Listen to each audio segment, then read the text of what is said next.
Hey everyone, Daniel here. So, myself, along with countless other American DDR gamers, are getting a little frustrated. I want to play Ace 3, but, we don't have it here. I decided enough is enough, I'm done with waiting, I'm going to go out and find it. So, I looked it up. The nearest Ace 3 location to where I'm at is in a town called Mentor. Well, sorry to break it to you guys, but Ohio isn't real. It's a fictional location. So I went with the next best option.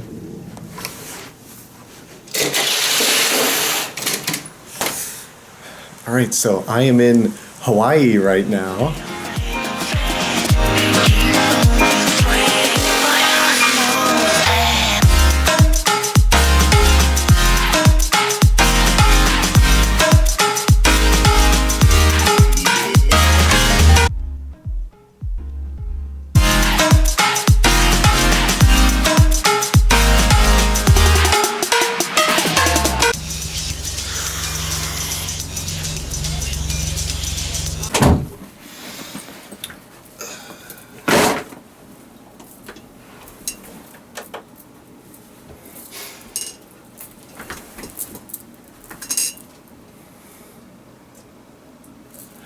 Alright, I'm back. Again. And I got that haircut. Now, I had a great vacation, but I think it's about time to get back on that grind, and that means a new song review. You may have also noticed there's some new hardware on the old table here. You might be thinking, that sort of looks like a streaming setup. Well, you'd be right. And so if that's something you were interested in, well, you're in luck. More info on that soon. Back to the business at hand. I got to play a lot of brand new songs in Hawaii, but to me the most obvious one to talk about would be Deep Tendon Reflex. Sure, there's like 100 tracks to choose from if you cough up the cash, but these extra exclusive songs were definitely meant to be the big features, so that's what I'm focusing on here. Like with Anti-Anthem, this video is split up into chapters, each talking about a different aspect of the song, and at the end I'll give my final, meaningless rating. That's all I have to say, so let's jump right into the review.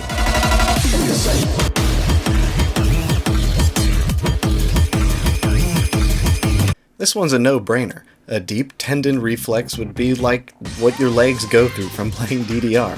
That's the reference, right? Well, that's what I assumed, but while watching the BPL, this song was selected and the mostly Japanese chat went pretty wild. Tendon, lol, haha, tendon, W, tendon. I was like, what's so funny about tendon? Clearly, there was something I wasn't getting, so I did a little sleuthing and pretty quickly found the answer. It was hiding in plain sight, on the jacket. If we zoom in a little bit, we can... Hey, up here. Maybe you never noticed that bowl on her head before? That is tendon. Ten meaning tempura, and don meaning donburi. It's tempura over rice, in a bowl. And apparently that is hilarious enough to do some clever wordplay for the title of the song. Now what does it taste like? I'll never know. Until now. Okay, I'm sorta kidding there, but you didn't think I would leave Hawaii empty-handed. That's right, I had the chance to stop by Don Quixote and pick up some Japanese snacks. I already ate most of them. But I do have something that's marginally similar that we can try instead. This would not be a song review without me eating something on camera. So this is Jagachiten, meaning fried cheesy potatoes. We're just gonna pop these in and see what's so funny.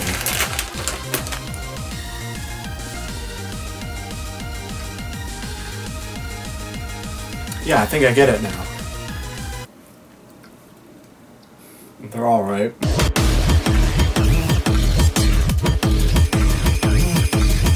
Is this a weird topic to try and hammer home? The game is from Japan, so the music will have Japanese influences.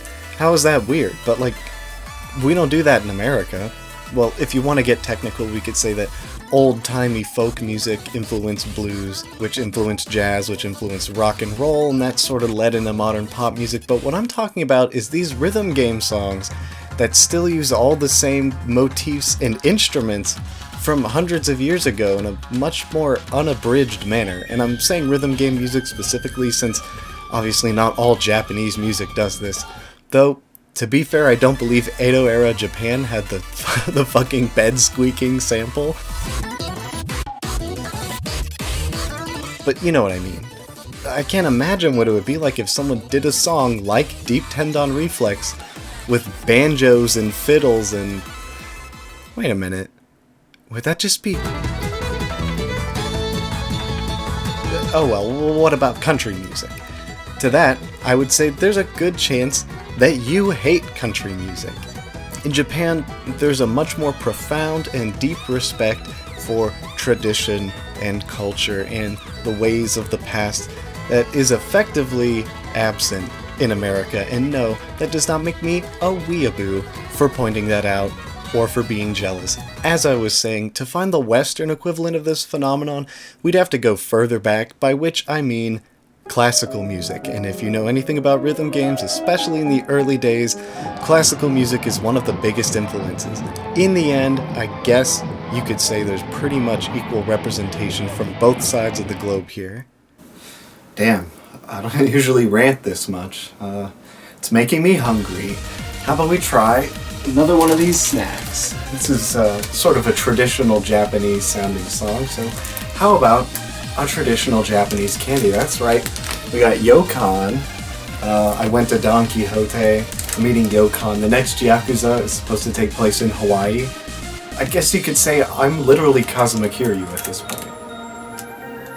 Let's try it out.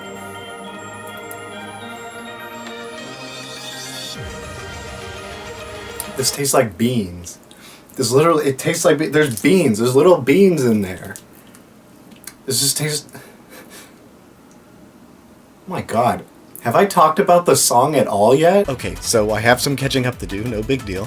What the song excels at extremely well is the theming. It combines the dark moodiness of the Edo period instruments, the traditional minor pentatonic scale, with modern rhythm game EDM sensibilities.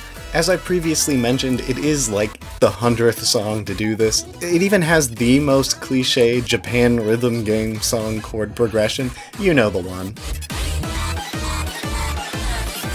You know how I know this? Because I made a Japanese rhythm game song style song, and I used that exact same chord progression.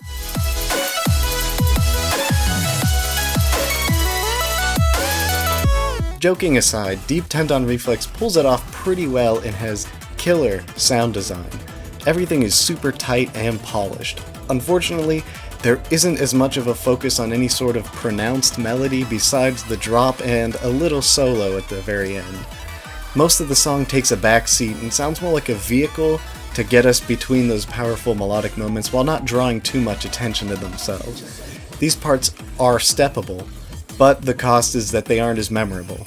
The real killer, however, is the overall structure of the song. It basically repeats the same musical movements twice in a row without enough variation in between. To me at least, that makes it begin to drag on slightly. I'll lay it out so you can see what I mean here. The breakdown section does get a slight variation, which translates really well to the steps, but other than that, this song does suffer from some repetition.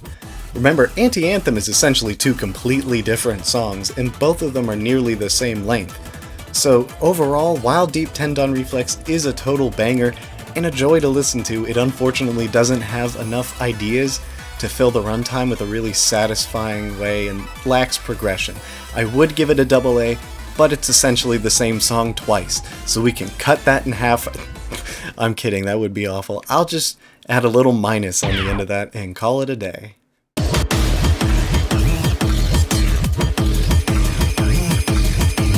Like many extra stage songs, Deep Tendon Reflex started with the expert chart and then later received a challenge chart. So we're gonna take a look at both of them. The first thing you should be able to tell in the 15 is during the drop, they kinda just leave off half of the notes, which was a good hint as to allude to a future challenge chart, but maybe there could have been a more graceful pattern to pull this off. There are a lot of jumps that do well to emphasize the huge impacts in the song in a way that isn't too exhausting. The main thing to talk about though is the breakdown. I can appreciate a fun freeze section, and this gets the job done while conveying the mood of the song, except for a few moments where it isn't 100% certain which foot you're supposed to lead off with. Right here, the freeze ends in between two notes. Normally, once the freeze is ended, that's your cue to start alternating feet again, but in this case, there's still one more note to hit with the same foot. The first freeze does follow the rules and lasts all the way to the correct arrow, but the next two do not. You could say they did that so the tip of the freeze note wasn't too close to the 16th notes right after, but you'll see in a little bit why that probably wasn't the case. The second breakdown has that mix-up I mentioned earlier, but you know, once you commit those little things to memory, the rest of the chart does have that great high-energy gameplay that isn't too taxing on your legs, that comes with a fun 15. Oh yeah, speaking of legs, I didn't know where else to include this. I was looking at the jacket again, and this character has like a normal proportion body, but these like little baby stick figure chicken legs. And it's not a perspective thing, right? Because look at this, look at the size of the platform. She used to be like 2 feet tall.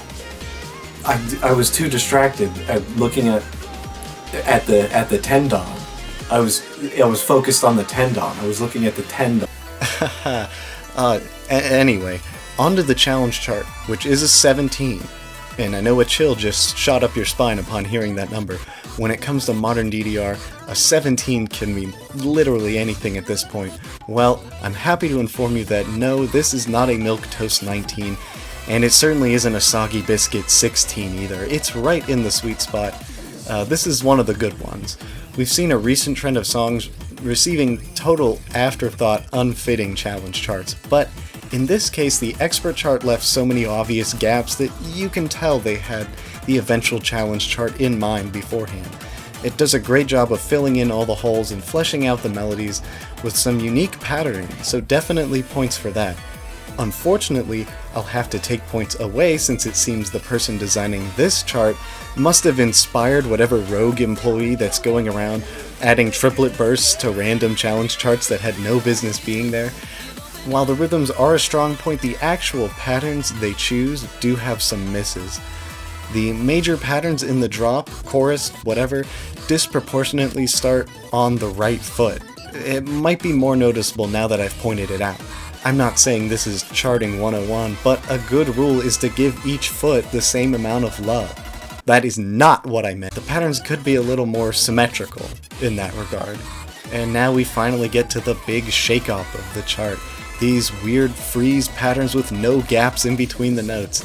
You can immediately tell what the issue is here. It's hard to see where the notes are, especially if you weren't bothered with going on an expedition to your account settings on the Bimani website in order to search out the option that moves all the text behind the notes.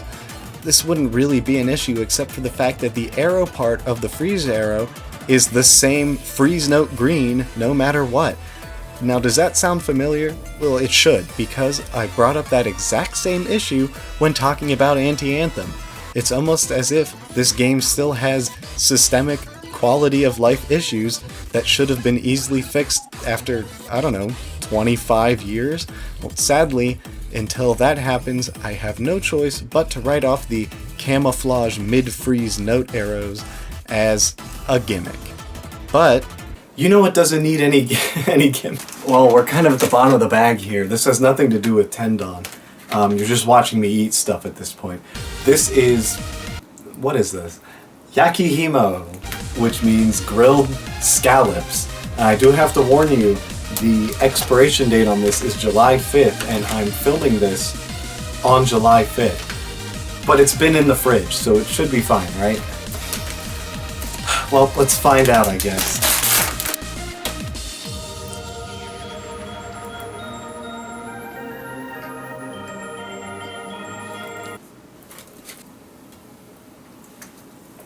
That's the last of the snacks for now.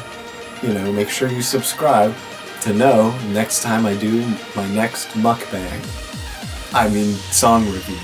Sorry, I'm getting distracted here. Let's put this thing to bed and give it a rating.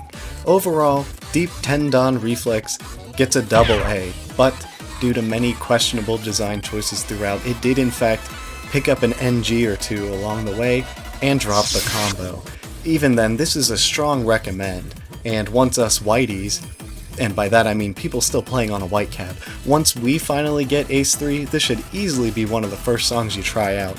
You won't be disappointed, and it isn't even an extra exclusive anymore, so you can just jump right in. Eventually. Any day now, I'm still waiting. Alright, well, if you made it all the way to the end, thank you for watching. Now that the DDR content pipeline has successfully been restarted once again, you can look forward to more videos very soon, and I'll see you then.